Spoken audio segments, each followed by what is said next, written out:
Olá, galera, tudo bem? Preparados para mais uma revisão aqui no Histórias com o Carlão?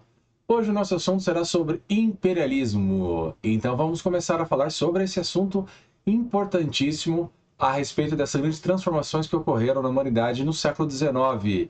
Bom, galera, então dentro desse período chamado imperialismo, quais são os pontos que nós temos que tomar bastante cuidado e atenção?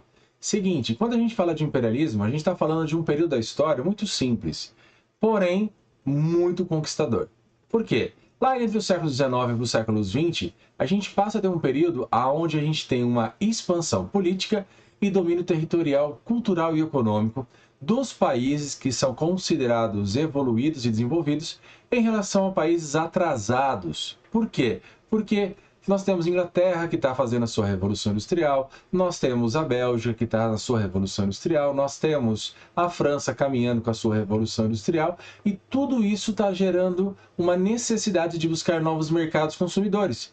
E aí eles começam a olhar para alguns territórios, como por exemplo a África e a Ásia, inclusive a América, e eles olham e falam: meu, esses caras estão muito atrasados, então nós precisávamos ir lá e começar a conquistar e dominar esses povos. E pensando nisso, eles vão e criam uma desculpa chamada de missão civilizatória. Professor, o que é essa missão civilizatória? É uma maneira de você dominar nações na África e na Ásia, onde você tem a desculpa de falar: estamos indo civilizá-los porque eles têm uma cultura atrasada, eles têm um Deus atrasado, eles estão tendo uma cultura econômica atrasada também. Então, vamos levar a eles a modernidade. Vamos levar a eles, então, essa ideia de nova cultura. Vamos mostrar para eles que era possível eles comprarem novos produtos e novas mercadorias.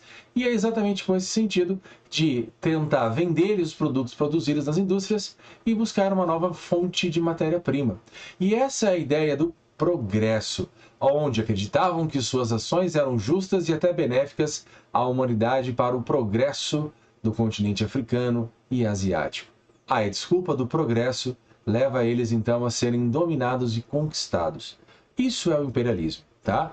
Nações europeias de primeiro mundo, evoluídas, estão tentando ajudar a desenvolver o progresso dessas nações consideradas atrasadas. Claro que tem um conceito por trás disso chamado de etnocentrismo, ou seja, é uma ideia baseada no pseudo movimento de que existiam povos superiores do que outros. A ideia de que o europeu é melhor do que o povo que morava no continente africano e asiático. Claro que a gente sabe que essa ideia é furada, mas isso no pleno século XIX era uma ideia bastante válida, beleza? Bom, nessas duas imagens que eu trouxe para vocês, a gente consegue observar, por exemplo, duas situações envolvendo a Inglaterra. Nesse famoso octopus, ou seja, o polvo, a gente observa ali diversos países, como por exemplo Canadá, Índia, Egito. A gente começa a perceber eles conquistando e expandindo seu território para vários lugares. Na imagem do lado, nós temos um conquistador chamado Cecil Rhodes, onde a gente observa que cada pé dele está numa parte do continente africano. E em seus braços nós temos um fio que simboliza a revolução industrial, a eletricidade, a modernidade, as transformações que estão gerando. Ou seja, a Inglaterra passa a ser a grande conquistadora do planeta e, consequentemente, a conquistadora do mundo graças ao imperialismo. Tudo bem? Só que, claro, não adianta simplesmente chegar lá e falar: olha, vamos impor uma nova cultura, vamos apresentar a vocês mudanças. Não, o que vai começar a acontecer é o seguinte: a gente começa a perceber que existe aqui um crescimento da indústria bélica, porque alguns povos vão oferecer resistência. Então, eu tenho que levar essas armas, eu tenho que estimular essa industrialização para conquistar esses povos. Ao mesmo tempo, eu passo a ter a ideia de também levar missionários, porque afinal de contas eu quero impor a eles a minha cultura cristã e eu levo missionários para pregar o nome de Jesus Cristo. E claro, eu tenho um desenvolvimento da indústria bélica em relação a isso também.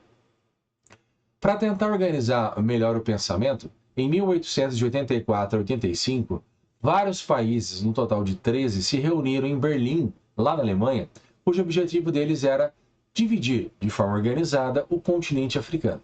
Claro que organizado para quem? Para o europeu. né? Porque o africano vai receber as notícias dizendo que agora eu pertenço à França, eu pertenço à Inglaterra, eu pertenço a Portugal, eu pertenço aos Estados Unidos e a outros países. Então, nessas duas charges que eu trouxe para vocês, a gente observa ali o Kaiser observando a galera, né, dividindo com a faca na mão, e aí eu tenho nações como, por exemplo, a França, eu tenho os Estados Unidos, eu tenho Portugal, eu tenho Espanha, observando a divisão. Na outra charge a gente tem lá, vamos ver como é que a gente divide isso. Ah, essa eu vi primeiro, não, essa região é minha. O que que isso demonstra? A pouca preocupação do europeu em se preocupar com o povo que está lá trabalhando, se preocupar com a galera que mora na região da África, cada um dividiu da sua situação. Ou seja, separei povos amigos e juntei povos iguais, povos inimigos. Nessa imagem, então, dá para a gente tentar observar exatamente isso. Nós temos ali, ó, ingleses, franceses, belgas, alemães, italianos, espanhóis e portugueses. E essa foi a configuração desse território. E dessa configuração do território, claro que nós vamos ter muitas e muitas brigas, tá? Então, dentro da Conferência de Berlim, a gente percebe que vários povos rivais entram em conflito, como, por exemplo, os Hutus e os Tutsis, certo? E desses choques violentos esses povos, a gente pode, por exemplo, pegar uma situação que realmente marcou muito o mundo europeu, que foi esse rapazinho que vocês estão observando ao lado, chamado Leopoldo II da Bélgica. O Leopoldo II, ele vai impor com muita violência, realmente, galera, muita violência, a conquista da região do Congo belga. Ele vai mandar as pessoas à morte, ele vai cortar mãos de várias pessoas que desrespeitarem as suas imposições, ele vai tentar tirar o marfim dos vários animais, ele vai escravizar pessoas, tudo para tentar enriquecer a Bélgica, ok? Há uma situação que passou meio recentemente aí num filme chamado Tarzan, que demonstrou bem essa imposição dos belgas sobre o Congo, beleza? Agora, saindo um pouquinho da África e indo para a Índia, que é um território da Ásia, conforme a gente estava conversando, que estava sendo dominado, a gente fala de uma revolta chamada de Revolta dos Cipaios, que aconteceu em 1857 por causa da Inglaterra. Ou seja, a Inglaterra tinha como principal produto de exportação o tecido. E a Índia era um produtor de tecido. Então ela passou a ser uma grande concorrente dos produtos britânicos para a humanidade. O que vai começar a acontecer a partir daqui é o seguinte: eu vou tentar invadir a Índia, mas se eu fizer isso, eu vou gerar briga. Então o que eu vou fazer? Eu vou montar uma fábrica de tecidos, vou contratar cipaios indianos e ao mesmo tempo vou contratar alguns seguranças. Só que esses seguranças, eu vou dar armas para eles. Só que essas armas, eu vou, de forma disfarçada, dizer para eles que eles estão usando óleo de vaca e de porco para lubrificar as armas, para defender a minha fábrica. Claro que isso gerou, quando eles descobrem, os indianos, uma grande revolta. Por quê? A gente sabe que a vaca é um animal sagrado e o porco é um animal impuro na Índia. E essa revolta dos indianos contra esse descaso com os ingleses levou então a uma conquista da Índia e ao protetorado indiano sob o domínio britânico. E esse protetorado indiano, ele vai durar aí até 1947, quando um cara chamado Mahatma Gandhi conseguiu organizar o povo da Índia a fazer uma política de não agressão e desobediência civil, levando eles a conquistarem a sua independência quase 100 anos depois dessa dominação britânica, ok? E claro que as fábricas de tecido indiano foram fechadas. Saindo dali, a gente vai para mais um extremo da região do Oriente, chamado Índia. Essas duas imagens que eu trouxe para vocês, elas são muito representativas. Na imagem em preto e branco, a gente percebe, por exemplo, que nós temos vários animais. Nós temos um galo que representa a França, uma águia que representa a Inglaterra, o urso que representa a Rússia, nós temos o leão que representa a Inglaterra, e lá no fundo nós temos um rapaz com uma arma que representa os Estados Unidos. Cada um está tentando arrancar um pedaço da China. Na imagem colorida, a gente percebe que nós temos, por exemplo, os chineses. Desculpa, gente. E os chineses estão desesperados ali, aonde a gente observa, por exemplo, a rainha da Inglaterra, juntamente com a Alemanha, com a Rússia, com a França e o Japão. Cada um tentando arrancar um pedacinho. E nessa ideia de tentar arrancar um pedacinho, a gente tem algumas das três guerras do ópio.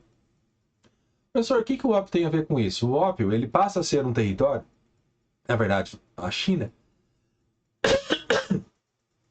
passa a ser um território onde eu tenho um desejo de ajudar na industrialização da China.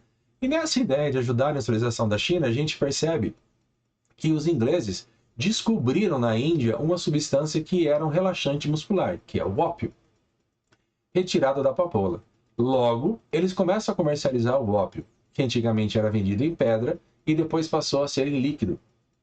E eles então começam a vender esse ópio lá na região da China. Por quê? A China está passando por um grande processo de modernização, industrialização, fábricas. E todo esse processo de industrialização de fábricas leva os trabalhadores a consumirem muito ópio. Como a gente sabe que o ópio é uma substância altamente viciante, vários trabalhadores acabam viciados e não trabalham. Logo, a China proíbe. No entanto, quando um navio carregado de ópio aportou em Hong Kong, os chineses entraram no navio e jogaram todo esse ópio no mar. E ao jogarem esse ópio no mar, os ingleses deixaram. Apresentaram a conta para os chineses disseram: não, nós não vamos pagar, porque você sabe que era proibido comercializar. Os ingleses falam: eu não estava comercializando, estava no navio, vocês jogaram. E isso inicia uma primeira guerra do ópio de 1841. Dessa primeira guerra do ópio, levou à vitória britânica, onde houve a assinatura de um tratado chamado Tratado de Nanquim. E nesse Tratado de Nanquim, a Inglaterra teve o direito de ter portos e o principal domínio sobre Hong Kong por 155 anos. Em 1997, Hong Kong foi devolvida à região da China, mas até hoje ela tem uma certa liberdade em relação ao resto da China, beleza? Saindo da guerra do ópio, a gente vai para uma outra guerra que vai envolver na China. Em que sentido? Em 1899, a gente tem um grupo chamado de Boxers, ou os punhos fechados, que não aceitavam mais o domínio europeu. E por não aceitar mais o domínio europeu, eles começam a lutar contra eles, com o que eles tinham. Punhos fechados porque eles vão usar táticas da arte marcial do Kung Fu para enfrentarem, conforme a gente pode observar na imagem abaixo, com canhões e armas de fogo. Claro que vários deles acabaram sendo mortos, eles foram derrotados, e a China deu mais concessão ainda aos ingleses, aos europeus, de montarem suas fábricas. Então a China passa a ser uma grande, vamos dizer assim, conquista dos europeus, assim como na África. E falando na região da África, a gente vai falar de uma situação interessante, que era qual? Voltando para a África, vamos falar de uma guerra chamada Guerra dos Boeres, que vai de 1899 a 1902. Nessa Guerra dos Boeres, que vai estar rolando na África do Sul, aconteceu por quê? Colonos holandeses e alemães que tinham o direito de explorarem a região da África do Sul, descobrem uma grande fábrica, uma grande mina de diamantes. Os ingleses, como donos do mundo, acham que têm o direito de explorar essa região. Vão até lá e enfrentam os holandeses e os alemães, chamados de boeres, certo? Ou seja, colonos africanos. E eles, então, dominam essa região ali próxima a Transvaal, conforme vocês estão observando nesse mapa. Resultado, até hoje, os africanos do sul falam, né, um pouco do inglês, falam um pouco do holandês e falam um pouco dos alemães, porque houve a vitória britânica sobre eles, ok? E voltando para a Ásia, a gente fala agora de um período de modernização especificamente do Japão, chamada Era Meiji ou Era Meiji. A Era Meiji foi o seguinte, para vocês entenderem de maneira muito simples. O Japão era um sistema feudal e atrasado. Porém, vários descendentes de famílias dos chamados shogunatos vão para a Europa estudarem. Trazem para o Japão a ideia de modernização, de revolução industrial. Então, o Japão, através do seu líder, tá, do seu imperador, começam a contratarem europeus para virem treinarem os seus soldados, a ensinarem regras de etiqueta, a modernizarem os prédios. Então, a Era Meiji foi um processo de modernização onde o próprio Japão contratou os europeus para que eles estivessem com uma cultura europeia. E isso fez com que surgissem aí os chamados zaibastos, empresas familiares, industriais, como por exemplo Yamaha, como por exemplo Kawasaki, como por exemplo Honda, Toyota, que começam a estimularem a sua indústria, modernizando o Japão. Claro que entrou em choque com a cultura japonesa, certo? Galera, fica uma dica, um filme muito bacana para vocês assistirem, chamado O Último Samurai. Beleza? E por fim, o que o imperialismo trouxe para a humanidade? As chamadas teorias raciais. Por quê? Lá no começo a gente não falou do etnocentrismo? Então, dessas teorias raciais, um cara chamado Charles Darwin começa a falar sobre a teoria evolutiva, da ideia da seleção natural. E os europeus, de forma erradamente, acham que a teoria do Darwin significa o europeu é melhor do que os outros.